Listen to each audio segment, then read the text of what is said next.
What is the best time of year to start construction in Denver? Our weather in Denver usually allows for great construction throughout most of the year. A lot of people think that the winter time is the worst time for us to build, but actually in the springtime, as the snow is melting off and we start to get a lot of the rainstorms that come in, that's the most difficult time for us to do a new build type where we are digging in the dirt and we have open holes exposed.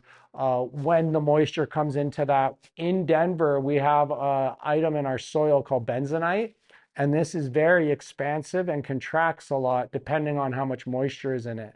So we want to make sure that when we dig this hole, it's as dry as possible before we put concrete on it to make sure that we're not going to get any movement after we've poured the concrete.